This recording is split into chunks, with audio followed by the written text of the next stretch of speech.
All-Star Tower Defense X has taken the anime TD community by storm, quickly becoming the #1 anime tower defense game on Roblox upon release by an extremely large margin. I have finally gotten enough time to play the game myself and give my full-fledged review. So sit back, relax, and enjoy, because this is gonna be a long one. Before the video starts, I will be structuring this review into 9 separate parts, and I'll put a timestamp on the screen of where each part begins. If you want to skip to anything, or if there's anything that interests you more, feel free to do so. Although I kind of want your watch time, so maybe don't do that. But anyways, I have one more thing that I want to go over before I get into the review, and it was this video. Now, this segment is just a bunch of jibber jabber from my part, but if you do want to listen to it, feel free. I'll put a timestamp on the screen if you want to start the actual review. But anyways, as I was saying, Nagblox made this video going over anime vanguards, not doing good, criticisms, this and that, and it was a great video, but I was getting slam dunked for a solid 5 minutes, probably more than that. And I'm not making this video to argue with him. Love the guy, makes good videos. I watched him before I even started making content. I'm only making this video because his fan base likes to DM me, and they love pinging me with their parroted opinion from Nag's video, even though I already saw the video. So this is just to clear things up. Look at his team. He's using Okaroon. This is a new footage. This is from the new stories. They're using Okaroon with marksman. Objection! While yes, I am using units that are no longer meta, some which were never meta at all, that does not mean that I don't have better units at my disposal. But using the same meta secrets and Vanguard units over and over again every single time that a new update rolls around becomes very stale and repetitive, to the point where I decided, hey, why don't I try something a little new and use a team that I have never used since release, which is why you see me using that team. So as someone that actually plays the game a lot, I try to get every single character basically. Objection! Comparing me and you in terms of anime tower defense games is a comparison on the same level as the coughing baby versus the hydrogen bomb, because this is your full-time job and you spend a lot of money on these games. I do not have either of those luxuries. I make these videos for fun, as a hobby, so it's pretty much a given that your teams are going to be a lot better than mine. Now Perry says, and I quote, "The game is too good for itself," which is just, can you believe this, Shoko? Objection! When I say that Anime Vanguards is too good for its own good, I'm not implying that every single new piece of content and update that they release is this perfect thing that can do no wrong, which is what you were under the presumption of in that video. I am saying that Anime Vanguards is an extremely high quality game. It's the reason that people even play it to begin with, and this level of quality cannot be achieved as easily as other anime tower defense games can put out updates. Oftentimes the developers have gone on publicly to say that they have to commission other developers just to be able to meet deadlines, and that still takes some time. So once again, my point still stands on that. I'm going to chalk that up to a misunderstanding. Okay, I think that's everything that I wanted to cover in that segment. Once again, no hate to him. Great video. In fact, that video basically single-handedly changed the game, because the second that he put that out, the developers put out a whole response paragraph saying, basically, yeah, we were wrong. We're going to change. So still, good video. Lots of great points. I just wanted to make this to address the stuff about me. And hopefully this will dissuade some people from DMing me and being annoying. Also, the 2 things that I forgot to mention. Number 1, he says that I don't play the game. That's not really an allegation. That's just a fact. I can't be asked to grind out every single new meta unit that comes out. I just don't find it fun anymore. He also said that I'm biased towards that game, towards AV, which, I mean, I don't think I am, but it's kind of hard to be self-aware about that stuff. It's kind of like when you tell an alcoholic that he has a problem, and then he hits you with a, I can stop whenever I want, it's not a problem. So maybe I really am biased towards the game. I'll probably admit to that. I don't know, I feel like if I criticize the game, people say that I'm hateful all the time. But if I say the game is good, I'm glazing the game. So it's really a damned if you do, damned if you don't situation. And I think that's everything that I wanted to say. Once again, much love, guys. Peace and love. Peace and love. I'll be honest with you guys. My first impressions of this game were not the highest. In fact, they weren't very good at all. My first ever video about this game on the channel was me being worried for the game. Worried that it didn't have the staying power to provide any sort of unique value to players to make them stay. And it would quickly dissipate once the hype for the game died down, and the game would die as a result. I'm pretty happy to say that I'm gonna eat my words here, because I was wrong. I was completely wrong. They really have kept their eye on the ball, but we're gonna get to that later. My first impressions of this game were unimpressed, to say the least. The UI didn't really resonate with me, and although the maps and the units were pretty good looking, in fact, it's definitely a step above the original ASTD, once again, I wasn't feeling any sort of unique drawing point to the game to really make me stay and grind it out, as much as I would have grinded other anime tower defense games, or give me any sort of reason to want to try the game out in the first place. The best way that I can describe it, the UI for this game reminded me of Anime Reborn, and if you remember Anime Reborn, you know exactly how that game turned out, and I didn't want the same thing to happen to ASTDX. I really thought that I saw the writing on the wall when the game felt like it did and looked the same as it did, and a lot of people in my comment section were pretty quick to hate on the game, saying that it was a nostalgia bait cash grab, and it was gonna be dead soon, and this and that. And although I never said that in my video, I was secretly thinking that to myself too. And as for my first impressions, that is how I initially felt about the game. Now, do my opinions change as this video goes on? Absolutely. Let's keep going. The core gameplay loop of All-Star Tower Defense X is very similar to other things that we've seen on Roblox historically. You have to summon for units, you need gems to summon for these units, and there are different types of rarities within the banner. After you get whatever unit you were looking for, you're off to challenges in order to get the materials to evolve them. With your shiny new units, you go over to the trait rerolls in order to try and get a good trait on them, or just get any trait. The gambling is kinda half the fun, and that's why people are drawn to it in the first place. Then you rinse and repeat with every new unit that comes out in every single update, and sometimes you'll switch it up occasionally by having to do a special stage or doing some sort of secret mission in order to evolve them, but the core gameplay loop is very similar to things that you've seen before. And if it's so eerily similar to something that you've already played, why am I going out on a limb to say that I was proven wrong? Why do I think this core gameplay loop is so much better than anything else that I've tried before? The best way that I could really articulate that is within its simplicity. Everything in this game is pretty streamlined, and the core gameplay loop being something that I've already played doesn't really bother me as much when they really perfect the formula. The game doesn't feel too slow, but it doesn't feel too fast. The rewards feel good to grind for, but they're also not an absolute slog fest to actually grind. So you get what I'm trying to say. They really strike that perfect balance between making you work for your units in order to make them feel good to have, but not so much to the point where it feels like it's just a 9-to-5 job to have to get on the game and grind out whatever you want to get. I've been having a lot of fun just playing the game naturally. And obviously I've been tiny tasking for gems, because who doesn't do that? If you're a mobile player, I'm sorry, but that's the meta. Everybody does that. Besides that, because nobody wants to sit in an infinite for 10 hours grinding out gems, pretty good core gameplay loop. All things considered, I give it a thumbs up.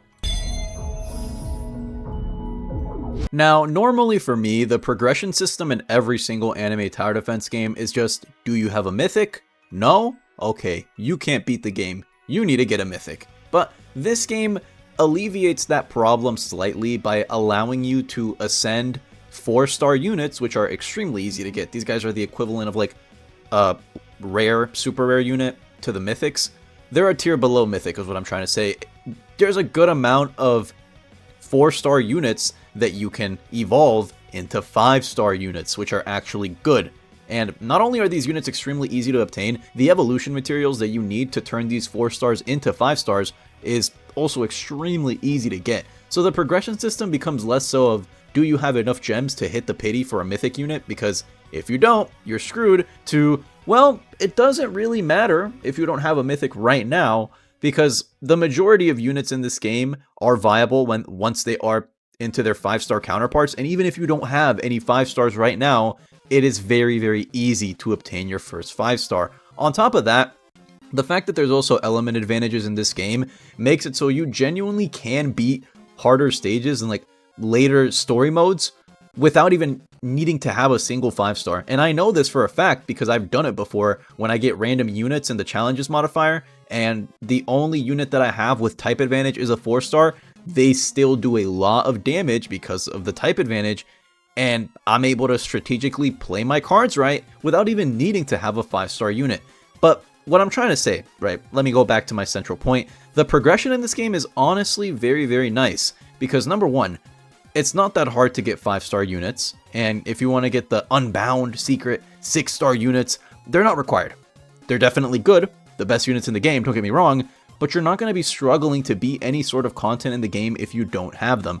On top of that, type advantages make progression very, very easy if you know what you're doing, and on top of that, getting to your end game units, evolving / ascending your 5-star units into their super duper good counterparts is so incredibly easy because challenges are unlimited. Yes, they reset every 30 minutes, the challenges swap, but you can play a single challenge as many times as you want within that 30-minute span.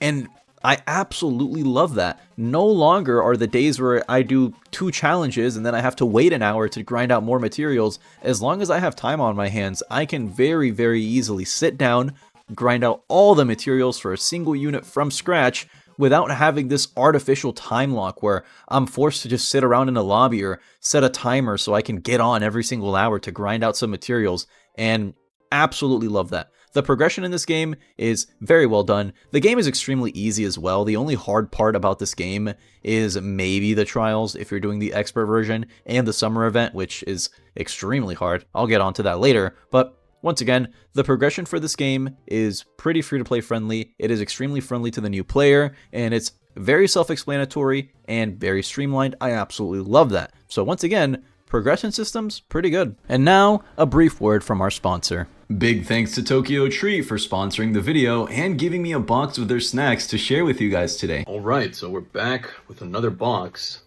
Here it is. And we're gonna open it and try it, as is tradition. So here it is. Trying to showcase the inside. Through it shows you stuff about the box that's inside, as well as allergy information and Kit Kats first. So these are orange Kit Kats. It's like oranges dipped in chocolate. Oh, let's try this out. And this definitely seemed different. That's really good. It's a very nice citrusy flavor. But yeah, it's not really overpowering. It goes pretty well with the chocolate though. So we are gonna try them. Oh, they're like little miniature donuts. That's cute. We're gonna try one out. That is good. That is very good. It's really sweet. It's sort of like melts in your mouth. But yeah, pretty good. Give this a solid. I give this one a 9 out of 10. I give the Kit Kats like a 7, but pretty good. Thumbs up, seal of approval for me. Tokyo Treat is a fun and exclusive monthly snack box packed with Japan's coolest and craziest treats. Each month you'll get a rare Kit Kat flavor, limited edition chips, noodles, and the latest treats from Japan straight to you. Each box includes a cultural booklet featuring snack descriptions, allergen information, and fun insights about Japanese culture. Experience Japan from the comfort of your own home through Tokyo Treat. And make sure to use my code PERRYFC. The link will be in the description and in the pinned comment for $5 off your first box. Thank you, Tokyo Treat, for sponsoring today's video.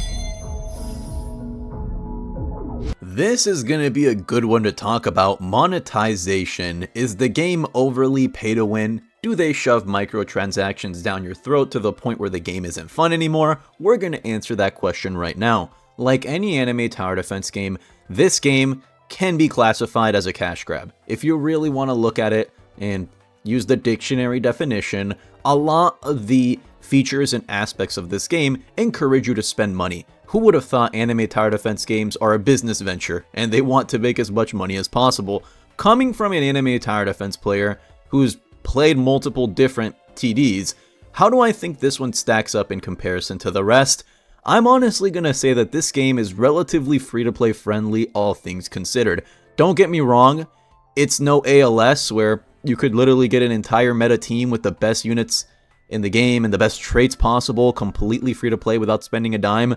if you want to have a full all-star team, you're probably going to have to drop some money. I'm going to be honest. It's not, unless you have fucking 1 in a million luck, you're not going to be getting a full all-star team anytime soon.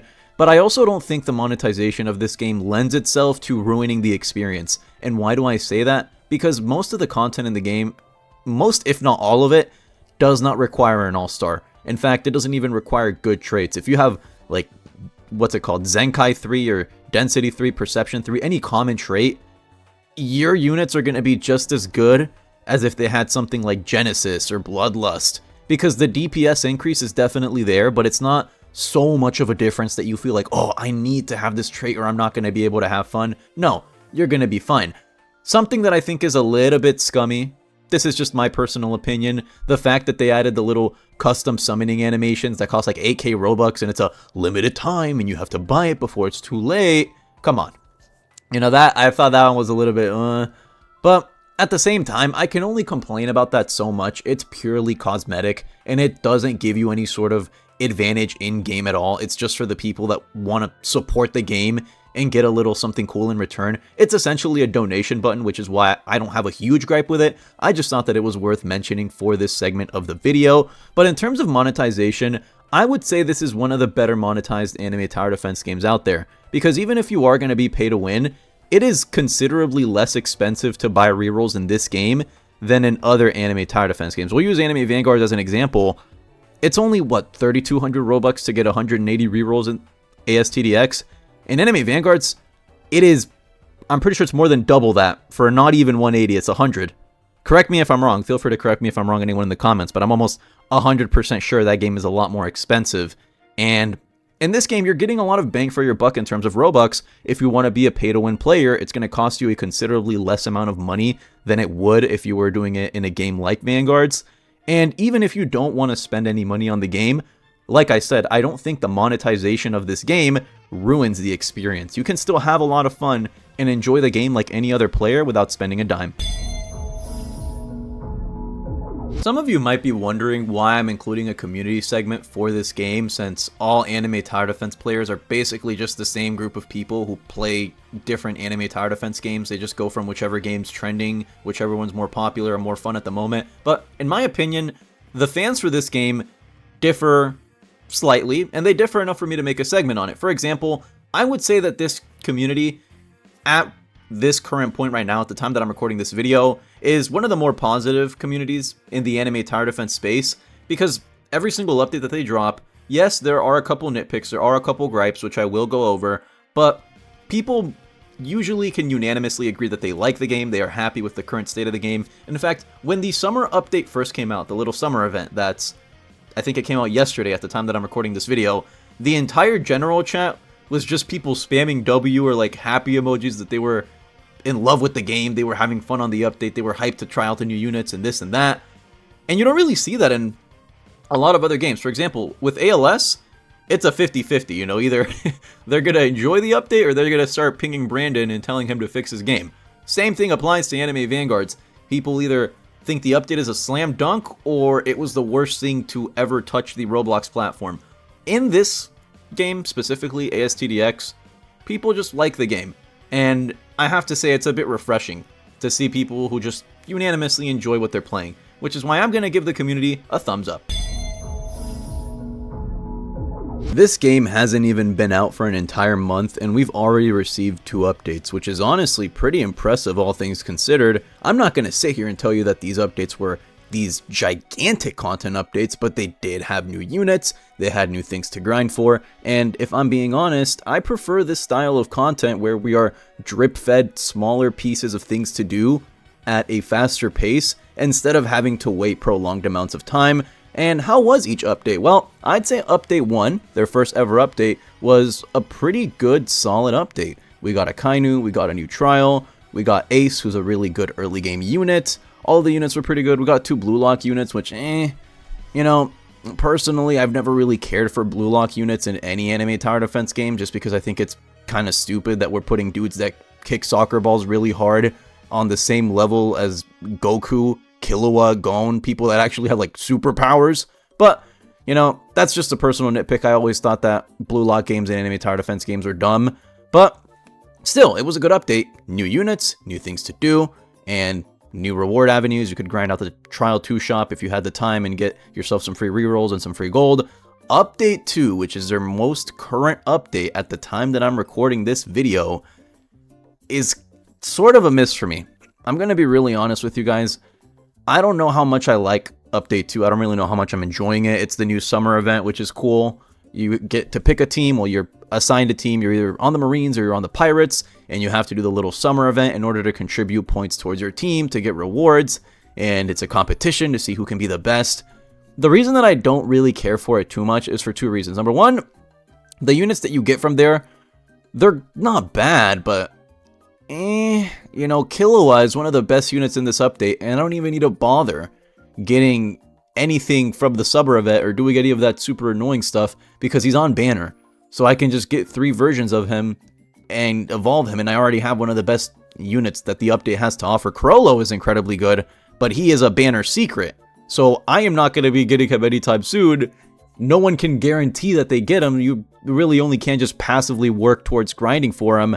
But the units themselves that are locked behind the summer event are not good enough for how hard the event is. This event, this game mode for the summer event where you can go and grind out the fireworks and the points for your team, is incredibly hard. In my opinion, it is too hard. Now, don't get me wrong, there should definitely be difficult content in these types of games because it's pretty boring if you just steamroll everything.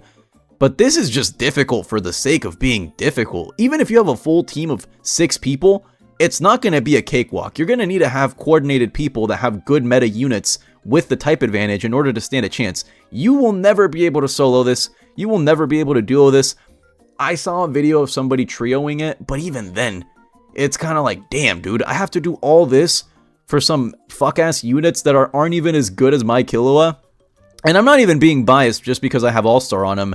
I've seen showcases of him with no All-Star, just normal traits like Perception or like any common trait. And Killua is still incredibly good. He's a super good, cheap starter Purple Hill unit, which we didn't have before, and he has full AoE once you fully ascend him. The rest of the units don't really stack up, especially since in the current meta of this game, if a unit is not hybrid or hill, they're extremely limited because they just can't hit flying enemies at all. So when I see a unit that's only ground, I kind of roll my eyes a little bit because I know that I'm not going to be able to take them into every single piece of content. I know that that's probably by design. I'm well aware. But like I said, let me go back to my central point. Update 1, in my opinion, was really, really good. I enjoyed it. Cool. Lots of stuff to do. Update 2, they're talking with the community to see if it's too hard. If the event does end up getting nerfed to the point where it's still hard, but you're not required to go in with your full squad of meta units with 5 other people, then I'd say I enjoyed the update a lot more, or at least I would start enjoying it a lot more. As it stands, I'm not even bothering grinding the summer event. I'm just going to max out Killua, maybe try to get max ascensions on him, or like the little skill tree maxed out. I think the skill tree is really cool, but I'll talk about that later. Yeah, update 1, really good. Update 2, meh. Still, I'm very happy with the amount of updates that we're getting at the speed that we're getting them. Even if I didn't like the summer update that much, I know that at the rate that they're going, we're probably going to get a new batch of content 1 to 2 weeks from now, which makes me incredibly happy. It's a pretty good pace, and every update has been smooth with no bugs to my knowledge. So yeah, another thumbs up from me. So what are the game's strengths and weaknesses? Well, we're going to start off with the strong points. I think the biggest thing that this game has going for itself is the fact that it has the ASTD name behind it. Let's not beat around the bush. Nostalgia played an extremely heavy part into this game's success, and I would argue that had they released as a completely different game with no affiliation to ASTD, it would not have even reached a fraction of the popularity that it's currently at. I definitely think the fact that they were able to market themselves and ride off of the hype of OG ASTD and garner all of those extra players, even if it wasn't a lot, definitely propelled them forward, and it made them as successful as they are right now. Another strength that I think the game has, at least from the time that I've been able to play it, is that everything is very simple. There's nothing innately complicated, there's nothing too crazy to grind for, and although some people might categorize that as a weakness, I find myself being able to just turn my brain off and enjoy playing this game to grind X unit or get this material, and I don't really have to do much. I find that to be a good thing about the game. I honestly think it's a strong suit. Another strong suit is the fact that they update pretty frequently. There we go. Not only do they update frequently, on top of that, like I said earlier, pretty smooth updates every single time as well. Besides, there was one bug with Crollo when he first came out. I didn't encounter it myself, but I did hear them talk about it in announcements. What do I think the weakness of this game is? Where do I think that they are lacking? This might be a personal hot take, so take it with a grain of salt. I don't like the UI of this game. The UI of this game feels a little cheap to me, if that's a good way of articulating it. The colors and the scheme of everything, once again, very reminiscent of Anime Reborn. And I'm saying that it looks like Anime Reborn when in reality, it just looks childish. It looks like it's heavily geared towards children, which isn't really something I should complain about since that is the primary audience for anime tower defense games. I know that I'm definitely in the minority as someone who's 18 playing these games, but I know I'm not the only one that's a little bit iffy about the UI. And I know that they've changed it because the UI that you're looking at right now is slightly different to the one that they had on release. So I do think the developers acknowledge that they could definitely make the user interface look a little bit more sleek and just a teensy tiny bit better. I'd say that's one of their weaknesses. You might not care about it at all, so once again, take that opinion with a grain of salt. Besides that, I would say the only thing that a lot of people are going to critique them on are their models. I've heard a lot of people say that the models aren't good, the maps aren't good, this and that. I think the models are fine. This section is really just me complaining about things I don't like about the game, so I guess you could also take it as suggestions that I have for the game, although I doubt they're going to implement any of these. I wanted to get them out here anyway. The first thing I want to talk about is premium capsules. I think, in theory, premium capsules are okay. They're fine. They let you get these cool new skins, and you can also support the developers. I don't like the fact that you lock an entire unit behind premium capsules, and out of all units, you locked my GOAT Sunny from Shadow Slave. Now I know my viewers, the vast majority of them have not read Shadow Slave because it is a novel with no cool pretty pictures, no anime, no nothing, it's pure words. So I imagine that's not going to be extremely appealing to a lot of people, but I really like Sunny as a character. He's really cool, he's badass. I think he has way more aura than Sung Jin Woo, but like I said, I'm biased because I actually read it. Why is he locked behind premium capsules, bro? My GOAT. I'm never gonna get him. I'm not gonna be gambling all of my life savings away so I can get a single unit in a Roblox anime tower defense game. Damn. That was just a personal thing that, you know, it rubbed me the wrong way. The other thing that I don't really, well, it's not something that I think they'll ever change, but I just wanted to mention it here. This game is one of the only games in history where Gojo is buns. Gojo is so ass in this game that it's not even funny. And I know a lot of people are going to tell me that he's supposed to be a support character and he fills this specific niche and he's full AoE on placement. Yep, don't care. Still don't care. He's not even the best blue unit either. Zeke is a lot better than him in terms of damage and a lot more consistent, and he's a hybrid. So why would I bother using Gojo at all? And I know that he has his little domain expansion where he can freeze a unit for 3 seconds. Dude, 3 seconds is nothing. Like, that 3-second freeze is gonna, like, what, maybe let me get 1 extra hit with my units? That's so useless to me. And it doesn't justify how much he costs to max out, because to even unlock that little domain expansion ability, you need to have him completely maxed out. I have him ascended. I got him, I ascended him, I've tried him out, I've used all of his moves, all of his attacks, and I was so disappointed. The fact that he's full AoE on placement is cool, but it doesn't really justify running him if you're trying to use blue units because there's just better blue units. Whitebeard is a way better blue unit than Gojo in my opinion, in terms of just like overall damage and the fact that he's full AoE once he's maxed out. Zeke is a lot better than Gojo if you're trying to run a blue unit. It just really boggled my brain how this is one of the only games where Gojo is just so mid. Also, something else that I really think is, I don't think it's stupid, I just wanted to point it out. Team up abilities in this game are incredibly useless. And I think it's really cool how you can bring in 2 units. You can press a little button to make them form 1 unit, and now they're a team up unit, and they do more damage, and they attack together, and the 2 models are side by side. That's cool and all. And I know that this isn't a new concept. It's been in other anime tower defense games before, but team up abilities in this game, and team ups in general, serve absolutely zero purpose, because every single team up in this game is with 4-star units. 4 stars. the units that nobody uses after they get a mythic, or not a 5-star. So what's the point? Why would I bother wasting 2 slots of my team? I only have 6 slots to begin with. Why would I bother wasting 2 slots of my team so I could use a team up ability just for it to get out DPS'd by a 5-star? It feels super duper useless to me. And I know that there's some people that are going to say, oh, what about the early game players who need to only have 4 stars? This team up ability can really help them. I promise you, if you're an early game player, team ups are not going to change whether you win a stage or progress or not.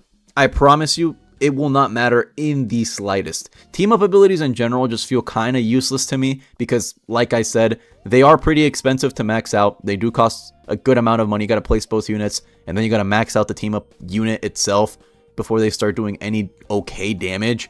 And for what? For a 5-star to just be 10 times better than them in every single way, shape, and form? I see no use in running them. It just feels like a wasted opportunity. I think the second that we get a team up ability with 2 5-star units is when we're truly going to see that feature shine. Because as it stands, every single team up pair of units in this game is buns. It is not good. It is not worth running, and nobody uses it for a reason. Some people have told me that it's good in PvP when there's a little modifier that makes 4-star units do more damage, which I guess that's a very niche use case scenario, but I'll give you that. Still, I think they could do a lot more with team up units, and I would definitely like to see some stronger team up variants in the future. 2 more things I want to mention, and I genuinely hope that these get added because these quality of life changes would be an absolute godsend, and I know that everybody wants these. Number 1, please add a skip summon option into the settings so I don't have to look at every single unit individually pop out. And please add a skip unit place animation feature in the settings, because you don't know how annoying it is for me to be placing a unit and I have to wait like 2 to 3 seconds for them to do their little fucking animation and sit down before they can actually start attacking. I would really, really love if there was an option, just an option, to toggle that on or off, because it's purely cosmetic, but it messes up my gameplay experience. And I know that a lot of people would prefer it if they could just turn it off. Don't get me wrong, it's cool. The cosmetics are cool. The summoning animation's cool. I would just like the option to not see it, right? Well, we finally did it. We have reviewed every single aspect of All-Star Tower Defense X, given it our ratings and our honest thoughts. So now we're at the final verdict. What do I think about this game? Is it truly the nostalgia bait cash grab that so many people were claiming that it was? Yes and no. I'm gonna say yes on the side that they definitely leaned into the fact that ASTD had an existing player base in order to get more players for their new game, which is by definition nostalgia. Do I think that it's the soulless cash grab made only for the sake of squeezing as much money out of your wallet as possible that people also think it might be? No, I really don't think it is. Calling this game a cash grab is by definition correct, but if you're an anime tower defense player, you'll know that this is pretty free-to-play friendly, all things considered. Like I said, not on the same levels as ALS, but you'll be able to enjoy yourself just fine without spending any money. And if you want my honest review of the game, I had fun. I had fun playing it, I had fun making this video, and I had fun trying every update as they've come out, so not much more that I can say about that. I enjoyed it personally, but let me know in the comments what you guys think about the game. Is it everything that you hoped it would be? I know a lot of people were very disappointed that there were traits in this game, and that's what made OG ASTD special and unique. I'm gonna have to give you a little reality check here. In no universe is a new anime tower defense game gonna come out without traits, without some way of buying gems, without some way of buying this and that, because like I said, anime tower defense games at their core are supposed to make money. That is how it's been for a very long time. That's how it'll continue to be. Sure, some games are more free-to-play friendly than others. Their end goal is to make money. No, regardless of the game. Their end goal will always be to make money. But I think the game is good. I give it like a solid 7, 8 out of 10 in terms of anime tower defense games. It's solid. Has content to do. Updates are smooth. Content gets pushed out pretty frequently. Relatively free-to-play friendly. Animations and attack units, like the little attack animations that the units do, don't look ugly. So I'm happy with it. I'm honestly pretty happy with it. And with that, I think we're done here. Like I said, let me know in the comments if you disagree with anything that I said, or if there's anything that you think about ASTDX that I didn't mention in this video. Please feel free to let me know. I can only talk about it so much, but I definitely feel like I covered it pretty extensively in this half hour or so that I've been making the video. But I think I'm finally done here. I'm going to wrap up the editing, probably make the thumbnail, and try and put it out today. I hope I can put it out today. If you made it till the end, thank you for watching. Have a great day or night wherever you are. Stay tuned for more content, and we will catch you in the next one.